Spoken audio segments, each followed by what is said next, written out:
लीजेंडी short domain के last episode में हमने देखा था कि गॉड किंग क्विंटियान का बेटा जेंगवांग शॉर्ट सेक्ट में आया था और फिर उसने जेंगवांग शॉर्ट सेक्ट के डिसाइपलों से फाइट की थी, जहां उसने उन डिसाइपलों को हरा दिया था। परंतु फिर लास्ट में ली कियाओ उससे फाइट करने के लिए आई थी और फिर उन दोनों के बीच फाइट स्टार्ट हो गई थी। परंतु सांगवान ने तो ली कियाओ को पीछे कर दिया था। सांगवांग ली कियाओ पर अटैक करने के लिए उसकी तरफ बढ़ रहा होता है।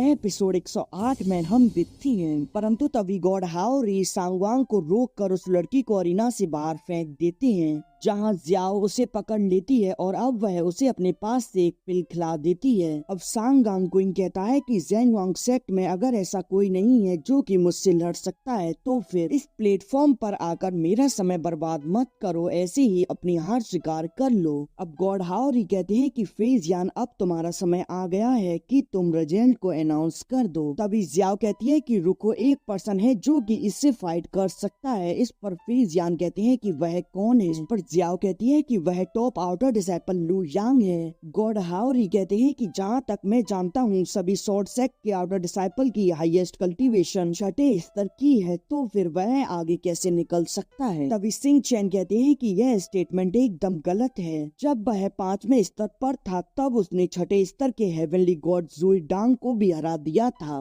फेजियान कहते हैं कि यह सही है, इससे पहले ज़ुइडांग ने भी तो अधिक से अधिक लोगों को हराया था। उसने एक ही दिन में 7वें स्तर के कई सारे हेवनली गॉड को हराया था। फेजियान कहते हैं कि जल्दी जाओ और लू यांग को तुरंत इनर गेट के स्क्वायर में बुलाकर लाओ। यह सुनकर जियाओ जेंगवांग शॉर्ट टावर की ओर निकल जाती है। सांगवान कहता है कि मैं देखना चाहता हूँ कि उस लड़के में ऐसा क्या खास है। अब थोड़ी ही देर में लू यांग और जियाओ अरीना के पास आ जाते हैं। जियाओ कहती है कि मैंने तुम्हें सारी बात बता दी, अब तुम्हें सावधान रहना चाहिए। इस पर लू यांग कहता है कि ठीक है और अब वह अरीना में आ जाता है। उस लड़के को देखकर ली शेन कहती हैं कि वह अभी हाईएस्ट लेवल का गॉड नहीं है, लेकिन उसने ब्लैक गॉड सॉर्ड एनर्जी को कल्टीवेट किया है। वह काफी ज्यादा प्रतिभाशाली भी है। बढ़िया हुआ कि तुमने अनटायर स्प्लिटिंग आर्ट में महारत हासिल कर ली है, वरना तुम्हारे पास तो कोई भी एडवांटेज नहीं होता। ग्वान क्विंग लू यांग से कहता है कि मैंने सुना है कि तुम काफी ज्यादा शक्तिशाली हो। इस पर लू यांग कहता है कि मैं सिर्फ औसतन शक्तिशाली हूँ, लेकिन यह तुमसे निपटने के लिए काफी है। यह सुनकर सांगवांग को गुस्सा आ जाता है और अब वह उस पर अपनी स्वॉर्ड से अटैक कर देता है। यह देखकर लू यांग अपनी स्वॉर्ड से उस पर एक स्लैश लगा देता है, जिससे कि यहाँ दोनों के अटैक आपस में टकराने लगते हैं, परंतु लू यांग इससे पीछे हो जाता है। और अब सांगवांग अपनी स्वॉर्ड से लू यांग पर अटैक कर देता है, परंतु लू यांग उसके अटैक से बच रहा होता है।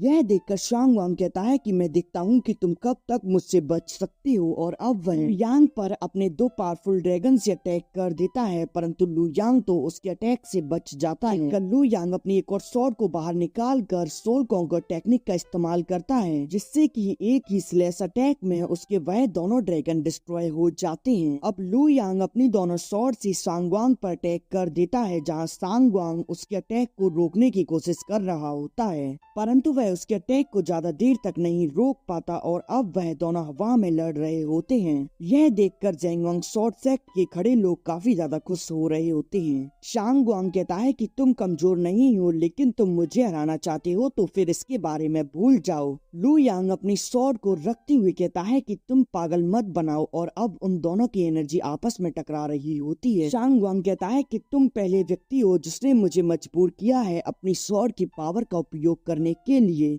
और अब वह पहले से भी पावरफुल ड्रैगन से लू यांग पर अटैक कर देता है, जिससे कि लू यांग पीछे हो जाता है। यह देखकर लू यांग अपनी दोनों इमोर्टल स्वॉर्ड को बाहर निकाल लेता है। यह देखकर सिंह चैन कहते हैं कि इसके पास तो 2 इमोर्टल स्वॉर्ड हैं। लू यांग अब उसके दोनों ड्रैगन से बचते हुए उन पर एक खतरनाक अटैक करता है, जिससे कि वह दोनों ड्रैगन वहीं डिस्ट्रॉय हो जाते हैं और इसका पता तो सांगवांग को भी नहीं चलता। और तभी लू यांग उसके सामने आकर उस पर अटैक कर देता है, जिसे सांगवांग काफी ज्यादा पावर लगाकर रोकने की कोशिश करता है, परंतु वह इसके अटैक के सामने टिक नहीं पाता और अब वह पीछे जा रहा होता है। तभी लू यांग अपनी एक लात घुमाकर उसमें मारता है, जिससे कि वह अरीना के बाहर जाकर गिरता है।